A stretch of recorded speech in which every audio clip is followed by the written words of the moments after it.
Welcome to Donkey Stomp.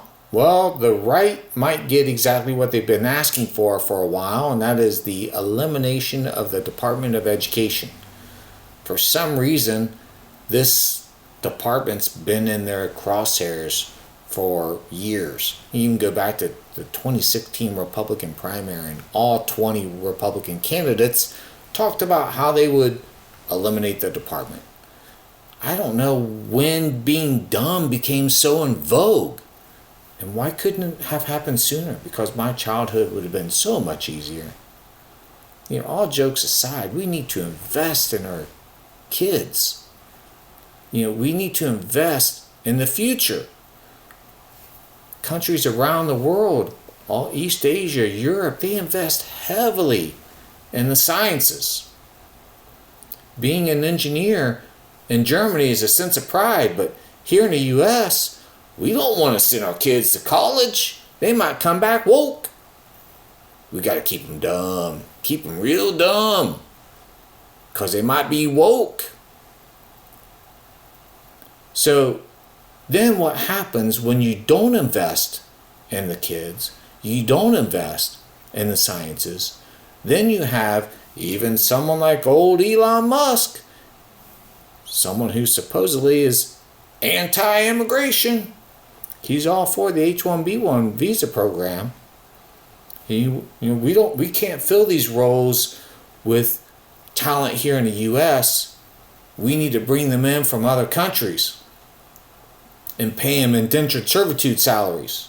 How about we invest in our education here and we fill those roles with people here? How about that? Well, I'm going to show you some data here kind of supporting the need to invest in education and the results that you can get when you do so.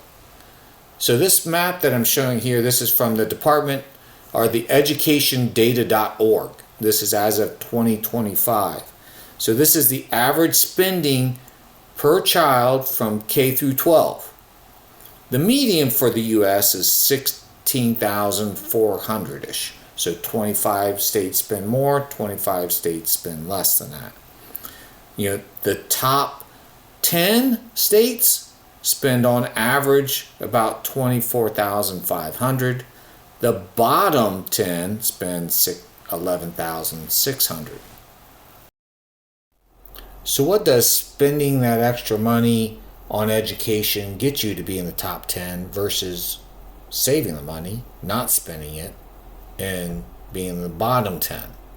So I went to horizoneducation.com, looked at the average ACT scores and SAT scores by state.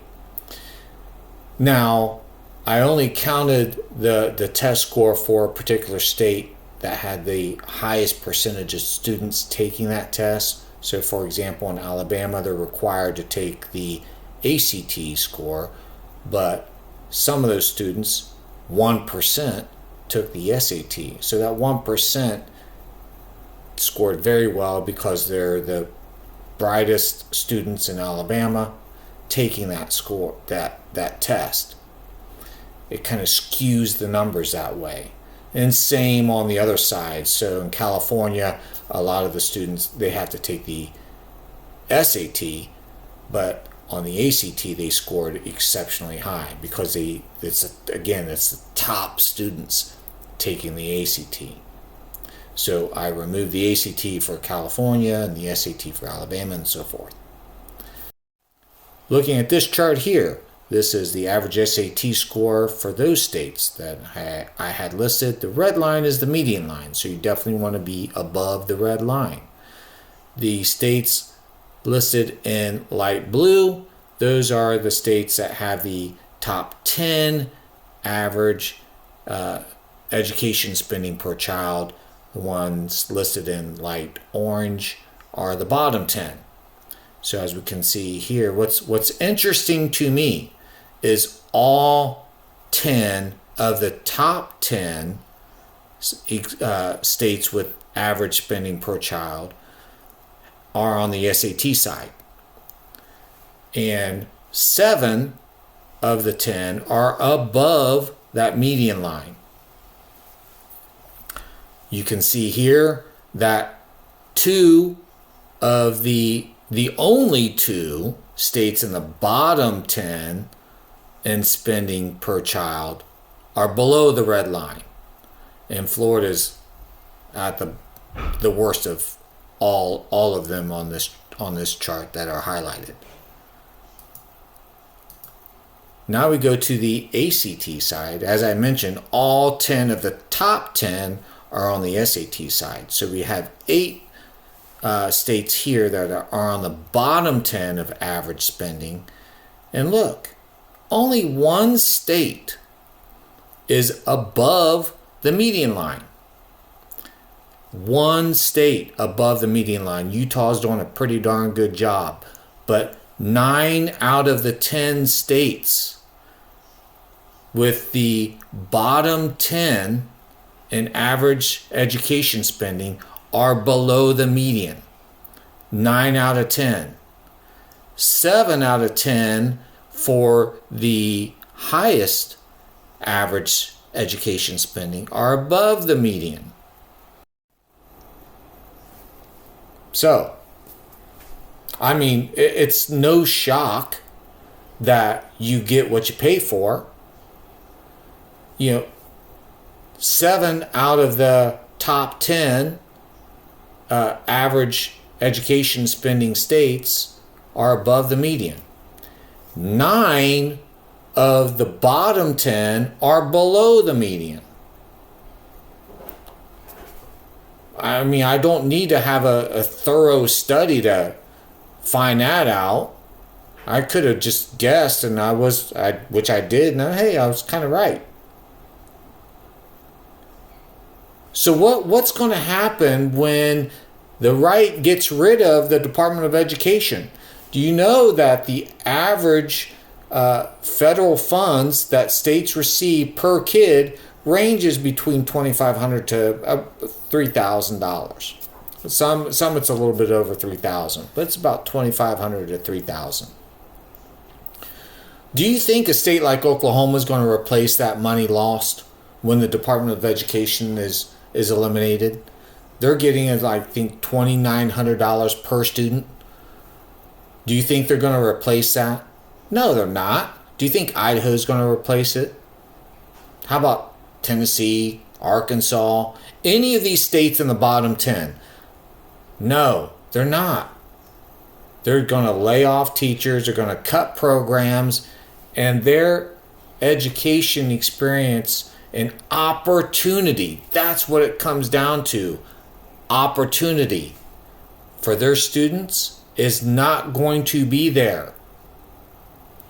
The states in the top 10, I guarantee you, they're going to do what they can to try to replace, maybe not all, but as much as possible of that lost finance that they get from the federal government. You think Connecticut's not going to come to the table and try to replace that money lost from the federal government? Absolutely they will. They might not replace the full amount, but I bet you they'll come darn close to it. And what's the opportunity going to be for a student in Connecticut? Far greater than a student in Oklahoma, I'll tell you that. So don't make education an evil word. Invest in these young people and we hear so much about the FAFO. Unfortunately, your kids are going to be on the FO, the find out, down the road when they're looking for a job, or when they don't have the skills and their owners filling the jobs with H-1B1 visas. And I understand that we can all have discussions about is the spending worth it or not. But to demonize education is not the way to go. And then again, the FO part, the find out part, doesn't happen for years down the road. Okay, it doesn't happen for years. It's not something you turn around and the result is, in 3 months. No, the results will happen. We're facing the results now because we're the other countries. China's eating our lunch when it comes to science and technology.